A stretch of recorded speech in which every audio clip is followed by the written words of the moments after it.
Baie welkom by vandag se oordeenking. Ons gesels hierdie week daaroor dat roeping nie net iets is wat jy doen nie. Dit is iets wie jy is en al meer word in Christus. Vandag praat ons daaroor dat as ek nie diep in myself 'n sekere soort mens is nie, sal ek nie op die lang termyn soos daardie mens optree nie. Ek kan dus probeer om al die krake van buite af vol polyfilla te smeer, maar die verandering wat moet plaasvind, moet intern op 'n sielsvlak gebeur. Daar's hierdie gesegde, if an egg is broken by outside force, it's the end of life. But if an egg is broken by inside force, it's the beginning of life.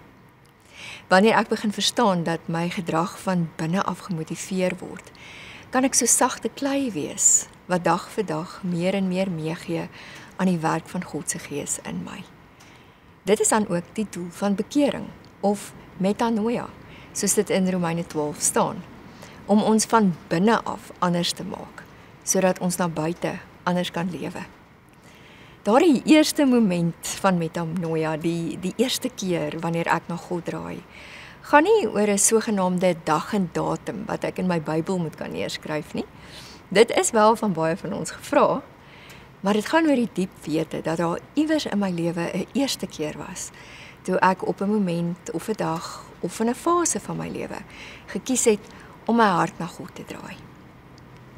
Die meeste gelowiges kan van so 'n fase of moment vertel, toe hulle geestelik wakker geword het. Van daar af is 'n mens elke dag op 'n pad van bekering, waarvan die doel is om my hart oop te maak vir die dieper pad waarop God ons graag wil vergesel. Maar hoe werk die radwerk van hierdie voortdurende bekering of metanoia? Romeine 12 vers 1 en 2 is waarskynlik een van die beste hulpmiddels. Gee julleself aan God as lewende en heilige offers wat vir hom aanneemlik is. Dit is die wesenlike van die godsdiens wat julle moet beoefen. Julle moenie aan hierdie sondige wêreld gelyk word nie, maar laat God julle verander deur julle denke te vernuwe. Dan sal julle ook kan onderskei wat die wil van God is, wat vir hom goed en aanneemlik en volmaak is. As 'n mens hierdie teks in Grieks lees, is dit baie ryker as in die meeste vertalings. So kom ons pluis dit bietjie uit.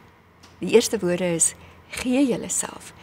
Gee jou hele liggaam, gee jou hele self en alles wat jy is, as 'n lewende offer, as 'n lewende en heilige offer, wat vir God aanneemlik is. Dieselfde woord vir lewe, wat in Johannes gebruik word ook hier gebruik, zoe. Die aard van hierdie offer wat uit jouself bestaan, is dus onlosmaaklik aan God verbonde. Zoe gaan oor die dieper spirituele dimensie van my lewe. En heilig, soos dit hier beskryf word, is nie perfek nie, maar toegewy aan God, bedoel vir God. Dan staan daar, dit is die wesenlike van die godsdiens wat julle moet beoefen. Dit is die wese of die hart van julle spiritualiteit. Julle moenie aan hierdie sondige wêreld gelyk word nie, sê die teks. En sondige wêreld hier is waarskynlik nie die beste vertaling nie.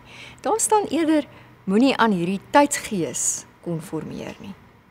En dan gaan die gedeelte verder, maar laat God julle verander. En hier tref ons sowaar die woord metamorfose aan. Letterlik staan daar dus, maar ondergaan 'n metamorfose. Nie net eenmalig nie, maar voortgaande.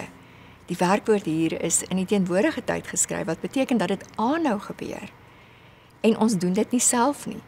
Dit word aan ons gedoen, maar dis ook nie heeltemal passief nie. Ek laat toe dat dit gebeur en ek stel myself oop daarvoor. Ek verwelkom dit. Dan sê die gedeelte, laat dit gebeur deur julle denke te vernuwe. En dan nie net deur my denke of my gedagtes te vernuwe nie, maar deur my noes of dan my hele diepste wese, die diepste setel van wie ek is. Met ander woorde, deur 'n vernuwing van jou bewussyn en jou diepste wese. Dan sal jy ook kan onderskei wat die wil van God is. Dan sal 'n mens ook kan weet wat God se droom vir jouself en vir ander mense behels. wat vir hom goed en aanneemlik en volmaak is. Wat vir hom goed en mooi en afgehandel of voltooid of geïntegreerd is. So in gewone Afrikaans kan 'n mens hierdie verse basies so vertaal. Gee jou hele self en alles wat jy is as 'n lewende offer wat aan God verbonde is en vir hom afgesonder is. Dit is die wese of die hart van julle spiritualiteit. Moenie aan hierdie tydsgees konformeer nie. Moenie soos die mense om jou word nie, maar laat toe dat God in jou met 'n metamorfose begin wat nie ophou nie.